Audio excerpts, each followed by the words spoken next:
Bonjour à tous. Un couvre-feu à Paris en plus du confinement. C'est ce qu'a annoncé ce matin sur BFM le porte-parole du gouvernement, Gabriel Attal, avant d'être immédiatement démenti par Matignon. Cette option n'est absolument pas décidée à ce stade, affirment les services du Premier ministre. Que faut-il comprendre de tout cela ? Écoutez, tout est dans le à ce stade. La décision n'est pas prise à ce stade. La mesure est en revanche bien dans les tuyaux. Si Gabriel Attal, le porte-parole du gouvernement, en parle, c'est que lors d'une réunion de ministres à Matignon, bien sûr, autour de Jean Castex, on était d'accord contre un participant. Vu la situation exposée par le préfet de police de Paris au ministre de l'Intérieur, vu le nombre de fêtes et de dîners clandestins, de nouvelles restrictions semblaient pertinentes, notamment sur les horaires d'ouverture des épiceries de nuit et des commerces de restauration à emporter. Seulement voilà, on annonçait qu'il fallait en parler à la maire de Paris, Anne Hidalgo, et à Valérie Pécresse, la présidente de la région Île-de-France, la fameuse concertation affichée par le gouvernement. Gabriel Attal aurait donc dû employer davantage de conditionnels concernant son entourage. La mesure est toutefois censée être présentée demain au Conseil de défense sanitaire. Selon une source au sein du gouvernement, décret jeudi ou vendredi et application dès le week-end prochain. Merci Julie Marais, du service politique de France Info. Le bilan s'est alourdi après une attaque terroriste. Les de femmes tombées sous les balles des terroristes qui sont passés à l'action hier soir dans la capitale autrichienne. Un des assaillants a été abattu par la police, mais au moins un autre est toujours en fuite. Les faits se sont produits en début de soirée dans 6 lieux différents à proximité d'une synagogue, sans qu'on sache si l'édifice religieux était vraiment visé. Les terroristes ont ouvert le feu sur des clients des bars et des restaurants du quartier. Les témoins parlent d'une cinquantaine de coups de feu. Selon le ministre autrichien de l'Intérieur, le terroriste qui a été tué est un sympathisant de l'organisation État islamique, connu des services de renseignement du pays. De nouveaux développements dans l'enquête sur l'attentat à la basilique Notre-Dame de Nice. 4 personnes ont été interpellées ce matin dans le Val d'Oise et placées en garde à vue.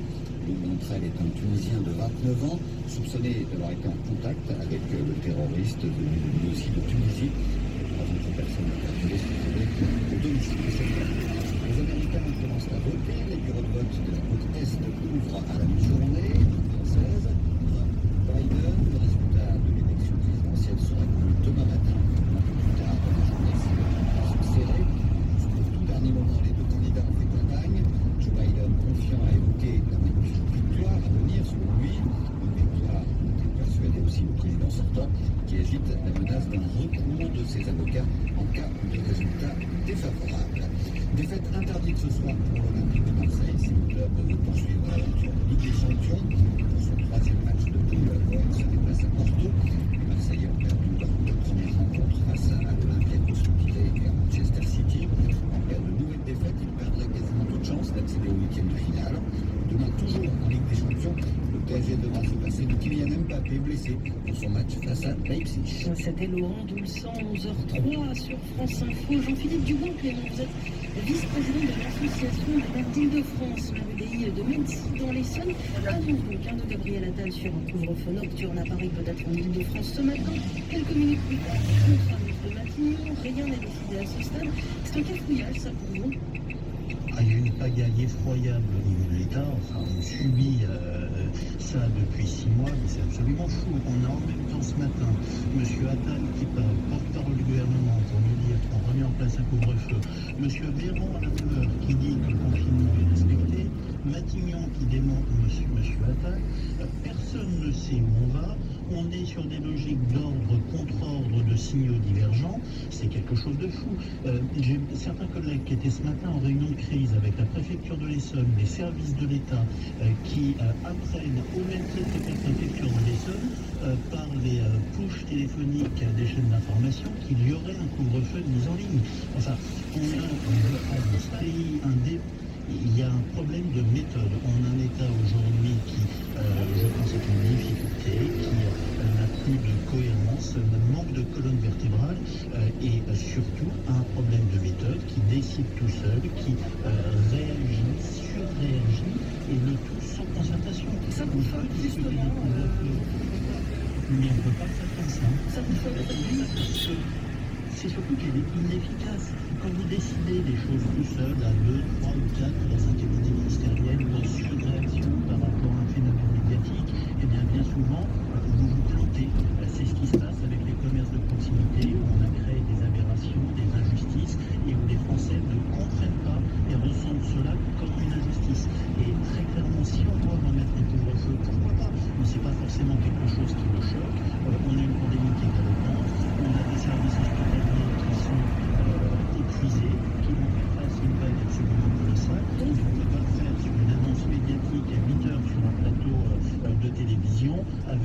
ministres qui disent des choses différentes sans aucune concertation C'est avec pas les comme ça qu'on fait maintenant qu'on entend votre message, Jean-Philippe Dubon-Clément, sur cette question, justement, respecter le d'un couvre-feu. couvre-feu, s'il doit être mis en place, ce couvre-feu nocturne, est-ce qu'il serait utile selon vous? Il est objectivement complètement redondant avec le confinement. Le confinement suppose que si, par principe, que vous n'avez rien à faire dehors, en dehors des cas autorisés ou de votre travail. Donc c'est renforcer psychologiquement le confinement. Très bien. Pourquoi pas? Moi, j'y suis pas forcément opposé. Maintenant, comment est-ce qu'on va le faire respecter? Comment est-ce qu'on va le contrôler? Quels moyens vont être mis en place pour le tenir? Je rappelle qu'on est quand même également en alerte attentat extrêmement forte, que des moyens de sécurité sont mobilisés de manière extrêmement forte. Moi, à titre personnel, la police municipale est mobilisée sur les écoles, sur les lieux de culte. Je ne suis pas convaincu de pouvoir d'un claquement de doigts, parce qu'un ministre aura décidé sur une chaîne d'information en ligne qu'on devait mettre un couvre-feu, de pouvoir réétaler les effectifs. Pas tout peut se faire. Très objectivement, je ne suis pas forcément opposé à cette mesure. Je pense qu'elle est redondante, qu'on est dans le domaine psychologique et que ça n'a de sens que si on met des moyens de contrôle suffisants, parce que dire on met un couvre-feu sur des polygons de contrôle, c'est quelque chose qui ne représente pas grand-chose. Et on sait aussi que les problématiques de non-respect du confinement massif, passé certaines heures, on a certaines communes, certains quartiers où il y a plus de difficultés à le faire respecter que d'autres. Et c'est pas forcément là où c'est le plus facile de tenir les choses. Jean-Philippe Dubon-Clément, vous êtes le maire du de Mennecy dans l'Essonne, vous êtes le vice-président de l'association des maires d'Île-de-France. Vous dénoncez une cacophonie gouvernementale sur cette question d'un éventuel couvre-feu nocturne. Et puis je vous propose qu'on écoute ensemble le ministre de la Santé, Olivier David. Il y a un certain nombre d'attroupements qui ont encore lieu le soir, parfois tard, dans certaines rues des villes d'Île-de-France, et qui peuvent être corrélés au maintien ouvert d'un certain nombre de commerces qui est essentiel mentionné. Le préfet nous a donc interrogé sur la possibilité d'aller fermer ces commerces à partir d'une certaine heure en soirée, de manière à éviter ces attroupements et ces regroupements. Et il a été décidé qu'une concertation avec l'ensemble des élus du territoire d'Île-de-France serait conduite pour savoir si, oui ou non, il y avait lieu d'aller vers ce type de solution, c'est qu'elle évoquait effectivement dans la parole ce matin. Le ministre de la Santé, Véran, 11h08 sur France Info, à la une de l'actualité aussi ce matin. Cet attentat perpétré hier soir à Vienne, attaque terroriste qui fait au moins 4 morts, une dizaine de blessés. Le gouvernement autrichien donne de nouvelles précisions sur l'assaillant qui a été abattu par la police, qui était sympathisant de Daesh. Cet homme d'origine nord-macédonienne avait tenté de se rendre en Syrie. Et nous partons maintenant à Conflans-Sainte-Honorine, dans les Yvelines. Les collégiens ont fait leur rentrée ce matin, 24 heures après leurs camarades dans toute la France. Pourquoi? Eh bien, parce que c'est dans cet établissement que travaillait Samuel Paty, professeur d'histoire-géographie, assassiné par un terroriste il y a 2 semaines pour avoir montré en classe des caricatures de mort. Victoria Poussa, vous êtes sur place pour France Info et une cérémonie d'hommage et de dialogue vient de se terminer ici. Oui, après un retour difficile devant de nombreux journalistes, des CRS ont filtré l'entrée devant le collège où des roses blanches sont encore posées sur la façade en mémoire de Samuel Paty. Pas simple de prononcer son nom ce matin, explique Kylian 14. Quand on a commencé à parler de ça, il y a beaucoup de personnes de la structure d'éducation à la spécialité avec laquelle je travaille. Moi, c'était bien passé, c'était un soulagement en plus, on va dire. Et pour d'autres, je pense que oui, ça va faire vraiment du bien de parler de ça. Les collégiens accueillent par gros, par petits groupes, ont proposé d'autres idées d'hommage, comme des dessins sur la liberté d'expression affichés en ville. Revenir sur place, faire un bien SOS. Si vous êtes tous ensemble, vous êtes tout seul on a dû faire des portraits avec nos émotions. Après, on a dû faire une minute de silence. On a fait 2, on a dû applaudir. Dans chaque classe, on a un psychologue.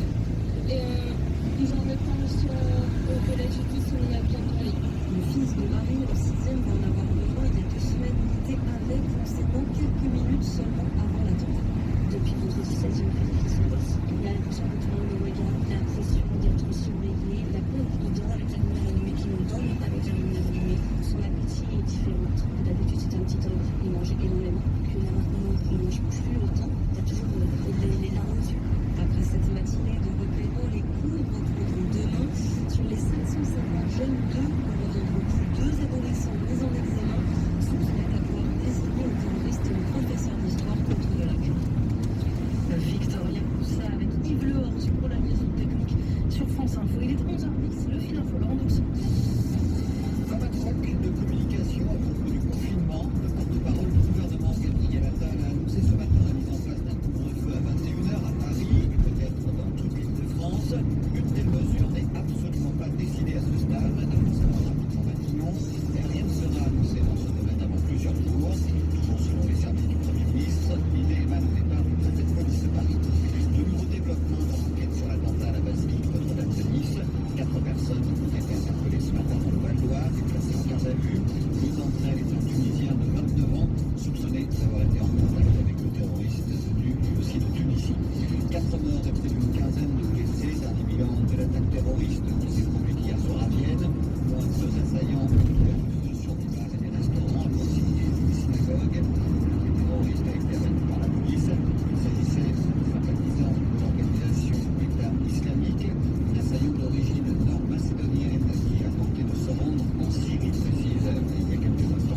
Gauthier, Laurent, à l'instant. Écoutez, ça c'est Donald Trump hier soir à Grand Rapids. C'était notre dernière heure, une très grosse victoire. Nous allons gagner l'État de Michigan tellement facilement. Finalement, hier, 4 ans de plus. C'est Joe Biden à Pittsburgh, en Pennsylvanie. J'ai le sentiment qu'on va ensemble vers une grande victoire demain. Entrée en musique pour, vous l'entendez, pour Joe Biden, le message fort et clair. Il est temps pour Donald Trump de faire son sac et de s'en aller. Grégory Phillips, vous êtes le correspondant de France Info aux États-Unis. Faisons avec vous une élection américaine mode d'emploi. D'abord un chiffre à retenir, 270. Oui, 270 grands électeurs, c'est le chiffre à atteindre pour remporter cette présidentielle, car vous le savez, nous sommes dans une élection à suffrage indirect et les Américains votent pour des grands électeurs qui ensuite élisent le président. Le collège électoral est composé de 538 grands électeurs, il en faut donc 270 pour gagner. En 2016, souvenez-vous, Hillary Clinton avait remporté le vote populaire avec 3 millions de voix d'avance sur Trump, mais le candidat républicain, lui, avait décroché plus de grands électeurs, 304 contre 232 à l'époque pour sa rivale démocrate. Plus un État est peuplé, plus il a de grands électeurs, 55 pour la Californie, 38 pour le Texas, 29 pour la Floride et New York, contre 3 seulement pour des petits États comme le Montana ou le Alabama. Et pourquoi dit-on de certains États que ce sont des États clés, des swing states? Parce que ce sont des États qui ont créé des élections de balance d'un côté ou de l'autre, et c'est donc pour ça qu'on les surveille attentivement. Cette année, il y en a une dizaine, mais on va quand même surveiller de très près, si vous voulez bien, ce qui se passe en Floride, Arizona, Wisconsin, Pennsylvanie, Michigan et Caroline du Nord, car ce sont eux sans doute qui départageront Joe Biden et Donald Trump. Il n'y en a vraiment que 2 des candidats, Grégory? Il y en a d'autres, effectivement, une kyrielle de petits candidats qui se présentent dans quelques États. Je pense au rappeur Kanye West qui concourt dans 12 États seulement, mais au niveau national, dans les 50 États, vous avez Joe Jorgensen. Elle se présente pour le parti libertarien. C'est la 3e force politique du pays. En 2016, ce parti avait récolté environ 3% du vote populaire. Et puis aussi le parti vert qui est représenté cette année par un Californien, Howie Hawkins. On parle beaucoup aussi du vote anticipé. Pourquoi est-il aussi important cette année? Principalement à cause du Covid. Quasiment 100 millions d'Américains ont déjà voté, les 2 tiers par correspondance, 1 tiers en personne, ce qui laisse penser que la participation cette année sera un record, plus forte en tout cas qu'en 2016, elle était à 55%. Grégory Phillips, correspondant de France Info à Washington, j'ajoute qu'il y a aussi des élections parlementaires. On renouvelle pour les Américains l'intégralité de la Chambre des représentants, 1 tiers du Sénat, 11 gouverneurs aussi à renouveler, des élus locaux, des shérifs, et puis il y a aussi des référendums qui sont propres à chaque État. Voilà pour le mode d'emploi de la présidentielle américaine, puisque les États-Unis votent aujourd'hui. Bonjour Marie-Cécile Neve. Bonjour. Vous êtes directrice de recherche à l'IRIS, spécialiste des États-Unis. Votre dernier ouvrage, La démocratie féministe, paru chez Kalman Levy. Merci d'être avec nous sur France Info. Bon, les sondages donnent l'avantage à Joe Biden, mais on l'avait vu en 2016, il faut s'en méfier des sondages. Alors, les sondeurs ont revu leur méthode de calcul, notamment au niveau local, parce que ce qui leur avait échappé, c'est qu'ils font partie de l'électorat rural, et donc ils ont refait leur panel, c'est beaucoup plus près de la réalité sociologique que ça n'était en 2016, donc a priori ils seront beaucoup plus fiables qu'il y a 4 ans. Mais évidemment, le système des grands électeurs fait que ça se joue État par État et sans doute à peu dans certains États, notamment un État qui est toujours un État clé, qui est la Floride. Là, les marges d'erreur sont... Les sondages sont dans les marges d'erreur encore. La différence entre les 2 combinaisons des marges d'erreur. Donc tout est possible, même si quand même cette année Biden a plus de possibilités en termes de combinaison d'États gagnants que Trump pour l'emporter. Un exemple, s'il reconquiert la Wisconsin, plus le Michigan, plus la Pennsylvanie qui ont été regagnés par Trump sur les démocrates en 2016, mais d'extrême justesse, avec quelques dizaines de milliers de voix d'écart, moins de 1% d'écart, eh bien, s'il reconquiert ces 3 États, c'est terminé, il remporte la présidentielle. Et de son côté, Trump peut se permettre de faire le Wisconsin et le Michigan, mais ça veut dire qu'il ne perd aucun autre État gagné en 2016. Donc le chemin est un peu plus étroit, et même beaucoup plus étroit pour Trump, mais il peut quand même l'emporter. Donc les jeux ne sont pas faits. Marie-Cécile Nave, si on fait le point sur ces meetings de campagne, Donald Trump les a enchaînés. Joe Biden lui a sollicité Barack Obama. Est-ce que ça peut avoir un impact sur le vote, ces meetings quelque part de dernière minute?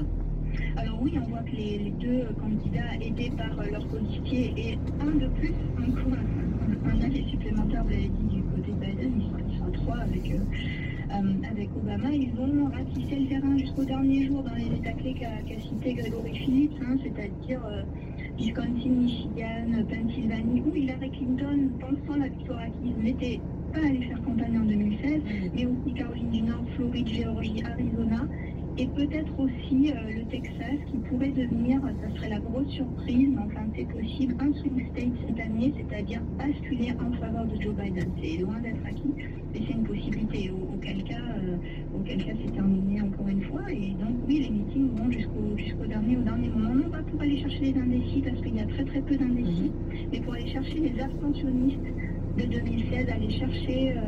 séduire ceux qui n'ont pas tellement envie d'aller voter, qui ne croient ni en l'un ni en l'autre. Et comme ça peut jouer effectivement à quelques dizaines de milliers de voix près dans certains États, eh bien ça vaut le coup d'y aller jusqu'au bout. Qu'est-ce qui compte pour les Américains dans ce vote? Ce sont des sujets de fond ou bien est-ce que finalement c'est un vote sur une personnalité, sur celle de Donald Trump?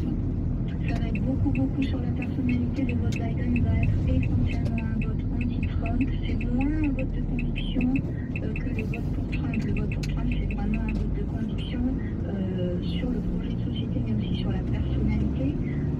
Et Biden a tout misé sur l'anti-Trumpisme, c'est-à-dire un leadership qui est plus bienveillant, qui est plus solidaire, promet aussi de restaurer l'unité de l'Amérique, la grandeur de l'Amérique dans le monde, mais pas au sens de Donald Trump, au sens où les États-Unis seraient à nouveau respectés par les partenaires. Et puis la gestion de la Covid par Donald Trump est jugée désastreuse par une majorité d'Américains, et en particulier, y compris chez les républicains, chez les femmes et chez les seniors. Et ces deux catégories de gens, chez les républicains modérés, chez les indépendants, qu'il va falloir surveiller de près, parce que, par exemple, chez les femmes, il y a un écart dans les intentions de vote en faveur de Biden de quasiment 20 points, parfois de 25 points. Donc c'est peut-être les femmes qui vont faire perdre Donald Trump. Et ça va être très important, très intéressant à regarder. Marie-Cécile Nave, une dernière question, c'est peut-être la plus difficile.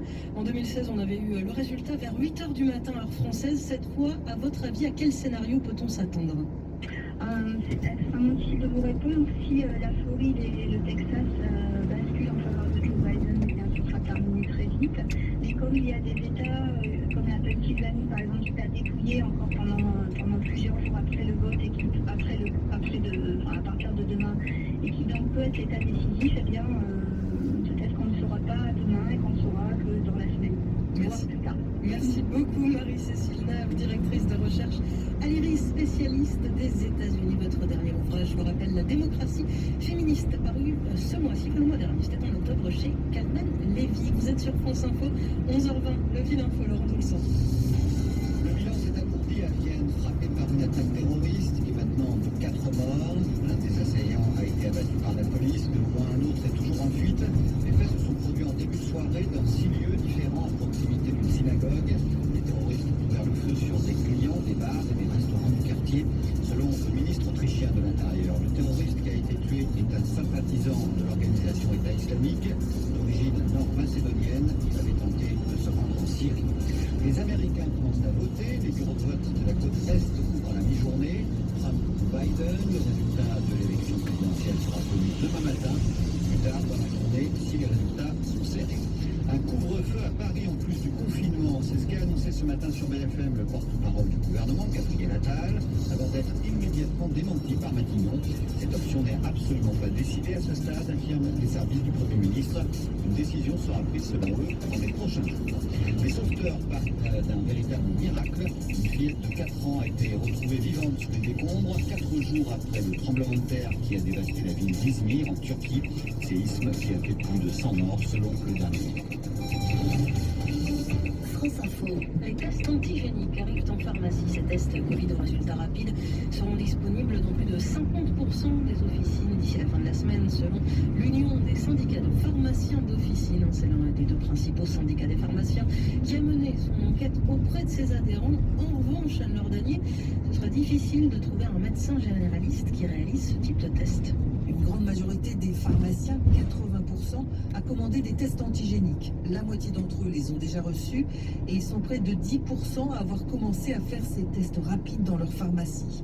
D'après l'Union des syndicats de pharmaciens d'officine, 40% des pharmaciens vont se mettre au test antigénique d'ici à la fin de la semaine et les autres devraient suivre. Alors comment ça marche le test Covid chez son pharmacien? Réponse du président de l'USPO, Gilles Bonnefond. Une fois que vous avez pris rendez-vous, vous allez à la pharmacie, vous aurez certainement demandé de remplir un document avec toutes les coordonnées pour pouvoir identifier la personne qui fait ce test. À la pharmacie, il y aura un pharmacien qui va être équipé avec la surblouse, la charlotte, le masque, la visière et les gants. Donc prélèvement nasopharyngé, donc dans le nez. Le pharmacien ensuite va récupérer cet écouvillon et le mettre dans une solution tampon, le déposer sur une cassette et un quart d'heure après, vous savez si